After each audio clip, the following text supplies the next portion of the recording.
నేను హర్ష కుమార్ అండి. ఈ ఒక్క సమాధానం తెలుసు చాలు అనుకుంటా. ఇప్పుడు వైకాపా ఉన్నప్పుడు, వైఎస్ఆర్సీపీ పార్టీ అధికారంలో ఉన్నప్పుడు వాళ్ళ మీద పోరాడాను. తెలుగుదేశం పార్టీ అధికారంలో ఉన్నప్పుడు తెలుగుదేశం మీద పోరాడాను. మళ్ళీ తెలుగుదేశం పార్టీ అధికారంలోకి వచ్చింది, తెలుగుదేశం మీద పోరాడతాను. నేను సోషల్ మీడియాలో వార్తలు నమ్మి నన్ను క్వశ్చన్ చేయడం ఎంతవరకు సమంజసం? ఇప్పుడు నేను ఒక పార్టీ గురించి చెప్తే మీరు వెంటనే ఇంకో పార్టీకి వెళ్ళిపోతాను అని ఎందుకు అనుకుంటున్నారు? నేను కంపారిజన్ చేశాను. ఈ రోజున మీరు అడిగారు కాబట్టి చెప్తున్నాను. స్కాలర్షిప్స్ ఇవ్వలేదండి, ఫీజు రియంబర్స్మెంట్ ఇవ్వలేదండి. మొన్న ఒక 1000 కోట్లు రిలీజ్ చేశానండి, 100 కోట్లు ఎంతో రిలీజ్ చేశాను, ఒక్క నయా పైసా కాలేజీలకు రాలేదండి. తర్వాత సరే ఆయన హామీలన్నీ పెట్టిండి పక్కనెట్టండి, ఏ హామీకి ఏ డబ్బులు రాలేదండి. కానీ అమరావతిలో 64,000 కోట్లు పెట్టి, వినండి సార్, 64,000 కోట్లు పెట్టి ఆయన బిల్డింగులు పెద్ద పెద్ద మాన్యుమెంట్స్ కడుతున్నాడండి. దానికి 64,000 కోట్లు అంటే 6,400 కోట్లు మొబిలైజేషన్ అడ్వాన్సెస్. మరి డబ్బులు కాంట్రాక్టులకు ఇచ్చే బదులు ఈ స్కాలర్షిప్లకు ఇస్తే, స్కాలర్షిప్కి ఇవ్వాల్సింది 4 కోట్లు ఎంతో, 4,000 కోట్లు ఎంతో, అలాగే ఆరోగ్యశ్రీకి 3,000 కోట్లు ఎంతో. వీటికి ఖర్చు పెట్టాలి కదండి. ఆరోగ్యశ్రీ ఎంత ఇంపార్టెంట్ అండి.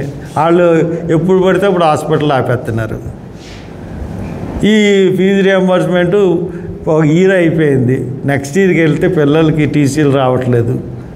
వీటిలో ఇంత ఇంపార్టెంట్ ఎడ్యుకేషన్ అండ్ హెల్తే కదా. ఎడ్యుకేషన్ హెల్త్ కన్నా ఇన్ఫ్రాస్ట్రక్చర్ గొప్పదా? మానవుడు సరే కనీస అవసరాలు ఏంటి?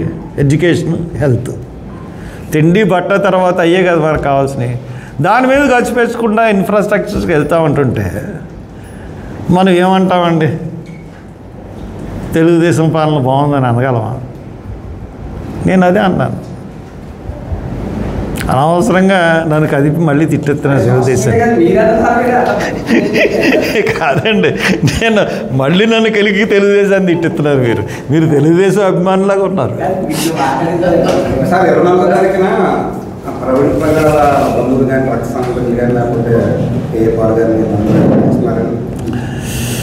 వాళ్ళని కూడా ఇన్వైట్ చేస్తామండి. ప్రతి వాళ్ళు రావచ్చు, వాళ్ళ ఫ్యామిలీ మెంబర్స్ని కూడా ఇన్వైట్ చేస్తాం. వస్తారో లేదన్నది వాళ్ళ విషయం, మనకు తెలియదు.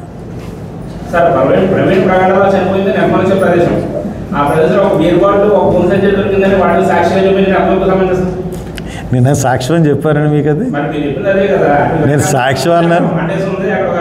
అది కాదండి, అది నేను సాక్ష్యం అన్నానా? నేను సాక్ష్యం అని చెప్పానా? నేను సాక్ష్యం అని చెప్పానా?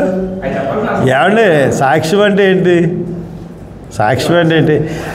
అలాగ తీసుకురావడానికి ఆస్కారం ఉందని చెప్పని తప్పితే సాక్ష్యం అని చెప్పలేదు.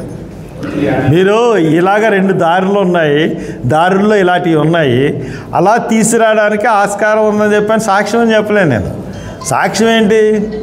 సాక్ష్యం అనేది ఏంటంటే, ఇక్కడ బాడీ ఇక్కడ దొరకగానే వాళ్ళ ఇంట్లో ల్యాప్టాప్లు సీజ్ చేయడం, ఐపాడ్లు తీసుకెళ్ళిపోవడం, అది సాక్ష్యం.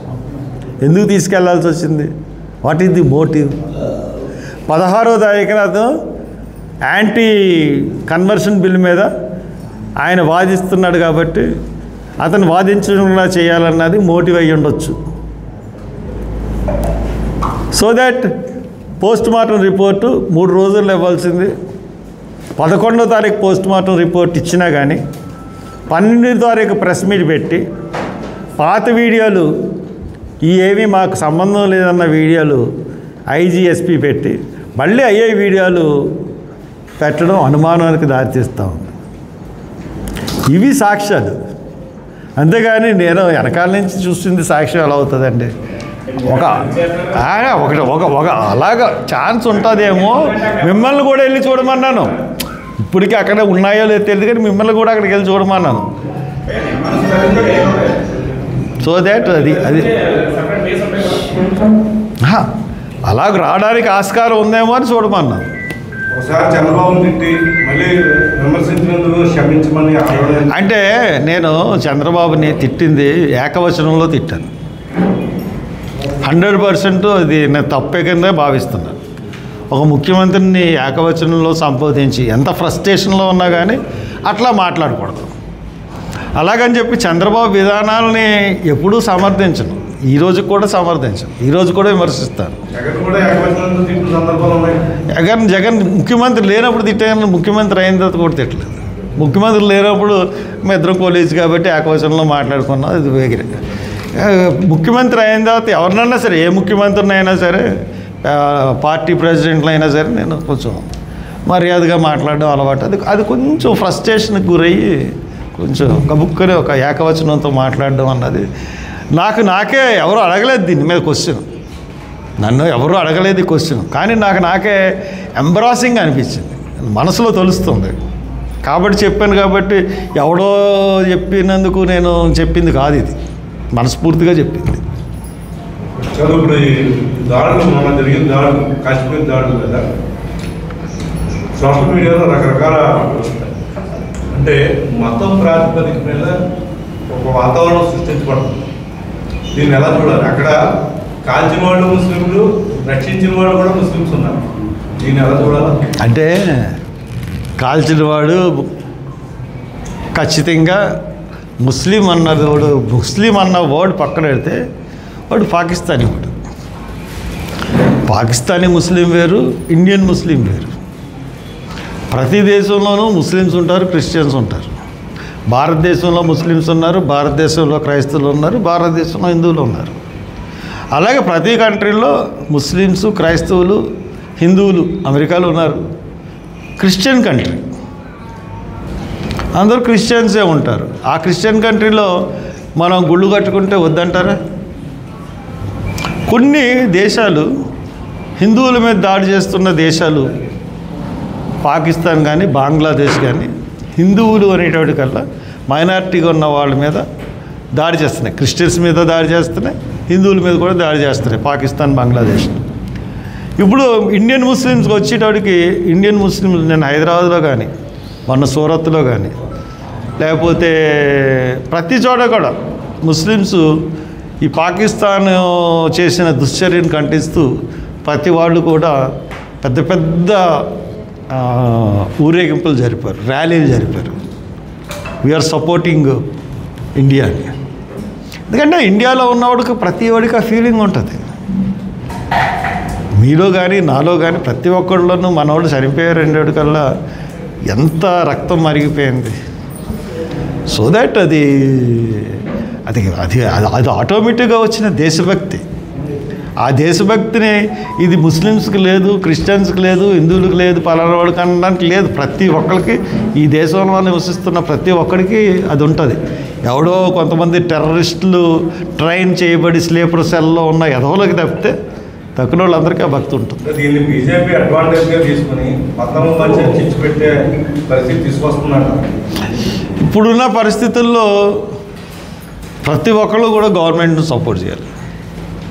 బీజేపీ ఒకవేళ వంకర చర్యలు చేసిన, వంకరగా దీన్ని నడిపినా కానీ మనం యునైట్గా ఉండాలన్నది ప్రపంచానికి కనపడాలి. అందుగురించే Congress party whole hearted support ఇచ్చింది, అన్ని పార్టీలు కూడా ఇచ్చింది. దీంట్లో ఇంకొక వాదనకి తావులేదు, వాదనకి ఇప్పుడు ఖచ్చితంగా ఇంకా నేను గవర్నమెంట్ లేట్ చేస్తుంది. ఇప్పుడు సింధు జలాలను ఆపేశారు, గుడ్. సింధు జలాలను ఆపేడితే వాళ్ళకి నిన్న ఇవాళ దాకా బుట్టో మాజీ మంత్రి భారతదేశం రక్తం ఏరులై పారేస్తామంటున్నాడు. ఒక మాజీ మంత్రి బెలేవర్ బుట్టో ఏదో పేరు ఉంది, నేను వచ్చి ముందు చూశాను.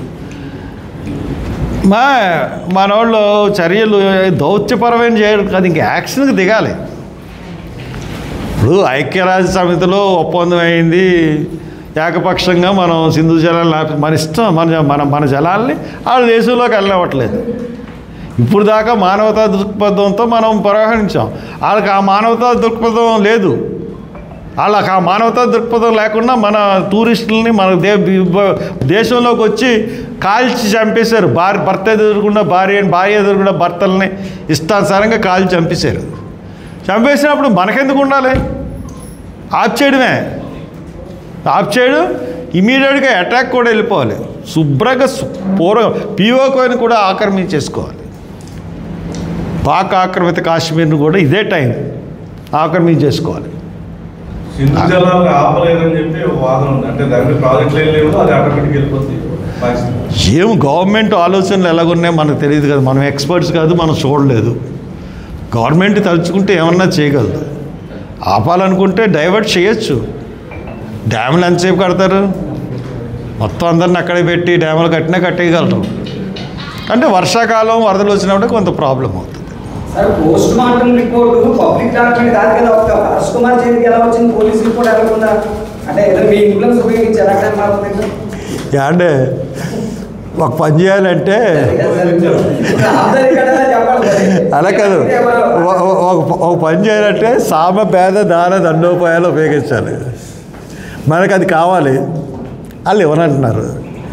అఫీషియల్గా కాగితం పెట్టాను, కలెక్టర్ గారితో మాట్లాడాను, మాకు ప్రొసీజర్లు ఉంటాయని అన్నారు.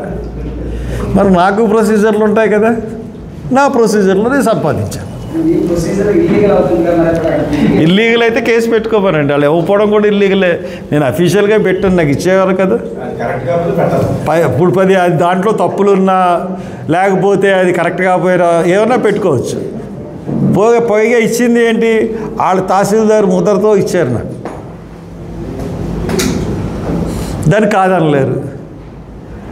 దానివల్ల మీరు ఎక్కువగా చేశారనుకోండి, అక్కడ ఎవరిదో ఉద్యోగం పోతుంది. ఎందుకు వచ్చింది పాపం, మన మీద పడి ఎడుతారు.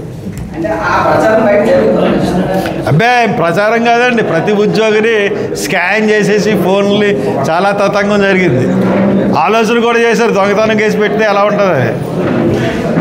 సరే, థ్యాంక్ యూ.